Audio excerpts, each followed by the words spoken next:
Alors après la CICOJ, l'AGEDI donc, a été récemment dissoute par les autorités ivoiriennes.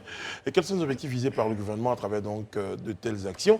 C'est ce dont nous allons parler à présent. Et c'est pour donc, je disais tout à l'heure, CICOJ, qui a été remplacé par l'ANA, l'Agence nationale de et puis l'habitat. l'AGEDI. L'AGEDI, qui est l'Agence de gestion du développement industriel, et puis le FODI, il faut ajouter, ce n'est pas l'AGEDI seul, le FODI, le Fonds de développement industriel, ont été dissous par le gouvernement et ont été remplacés par une autre structure. Ben, les arguments avancés par les autorités, c'est pour des questions d'efficacité, parce qu'ils ont voulu avoir une seule entité pour mieux gérer, pour mieux diriger, pour mieux aborder la question, vu que le gouvernement a décidé de faire de l'industrialisation l'axe central de l'un des piliers voilà, de sa politique sur la vision qu'il a qualifiée de vision 2030, cette vision-là qui doit permettre 10 ans plus tard à la Côte d'Ivoire d'atteindre un certain niveau. Donc ils se sont dit pour pouvoir atteindre cet objectif, il était important de fusionner ces entités-là et de les dissoudre et puis d'en créer une seule qui, elle, vraiment va porter les objectifs et tout ça. Donc, en somme, on peut dire que si on veut suivre le gouvernement, c'est vraiment pour des questions d'efficacité. Voilà, c'est ce qui est donné comme raison. Il y a un signe que j'aime bien qui me fait penser qu'au-delà de ces arguments, on peut penser qu'il y a autre chose. Un arbre qui cache la forêt. On pourrait le penser, hein, parce qu'il y a quand même une série d'audits qui ont été menés dans ces différentes entreprises publiques et dans ces établissements publics nationaux qui ont valu donc certains commentaires et certains départs également, il faut le noter. Donc, restructuration pour une recherche de plus d'efficacité ou d'optimisation pour atteindre les différents objectifs du gouvernement, dont certainement le plan national de développement, le PND par exemple. Cela peut s'expliquer, mais n'oublions pas quand même que tout ça est parti à la base d'une série d'audits qui ont été menés, qui visaient ces entreprises publiques et qui ont révélé d'importantes irrégularités. Au niveau de la gestion, entre guillemets. Le terme est diplomatiquement choisi. Quelques irrégularités. Voilà. Alors, c'est vrai que ça fait son sens quand on regarde un peu les circonstances et puis comment est-ce que les dates se suivent en tout cas, comment les circonstances s'accompagnent les unes avec les autres.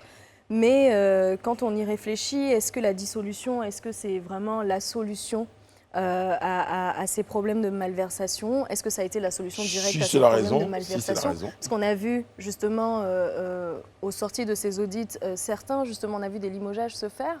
Donc ce n'était pas des cas de dissolution, donc il ne suffit pas de dissoudre toute une entreprise pour régler des problèmes de malversation. Donc moi, je trouve du sens en tout cas à l'explication selon laquelle ce serait pour améliorer la gestion. Parce qu'on sait quand même que quand on part de deux entreprises et qu'on fusionne pour devenir une seule entreprise, on part d'un seul management, une seule vision, des objectifs beaucoup plus clairement définis, mais également moins de ressources humaines, donc plus, j'ai envie de dire, de marge, en tout cas financière, moins de dépenses, etc. pour toutes les actions qui sont menées. Donc ça fait tout à fait du sens. Après, le problème qui fait qu'on a encore ces formes de spéculation, que ce soit de la part de la population et tout ça, c'est parce que les informations, on ne les a pas entièrement. C'est-à-dire qu'on a l'information, on sait ce qui a été décidé, mais on ne sait pas pourquoi. Pour preuve, suite au limogeage, on n'a toujours pas eu vraiment de détails sur ce qui a vraiment valu ces différents limogeages. Donc c'est vraiment resté dans le flou comme ça, dans l'esprit de tous. Et là encore, on n'a pas de résultats vraiment clairs provenant de ces audits, ce qui nous laisse penser que si ces entreprises ont été auditées et qu'aujourd'hui on a une forme de dissolution, ben, c'est dû aux il y a quand audits. même pour certaines entreprises publiques, des établissements publics, pardon, comme la CICOJ, l'ancienne CICOJ, où on a quand même eu des arrestations. Donc 6 cadres qui ont été écroués à la maison d'arrêt et de correction d'Abidjan en novembre 2021 pour détournement de fonds. Donc là, je pense qu'il y a quand même eu un résultat de ces audits et il y a quand même eu des sanctions de ces agents de services publics qui étaient censés être irréprochables. Mais on espère que ça sera... Il n'y a pas forcément de lien. Bon, il n'y a pas forcément de lien, mais c'est quand même un établissement public et il y a quand même une mauvaise gestion.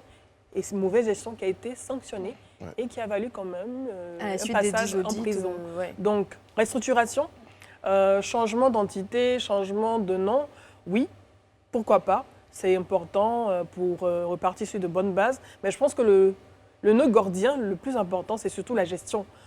Qu'il y ait des sortes d'évaluations ou voir un peu comment évolue la gestion au quotidien de ces entreprises publiques qui sont alimentées par les fonds, de l'État, et surtout pouvoir mettre au devant de leurs responsabilités les dirigeants de ces établissements.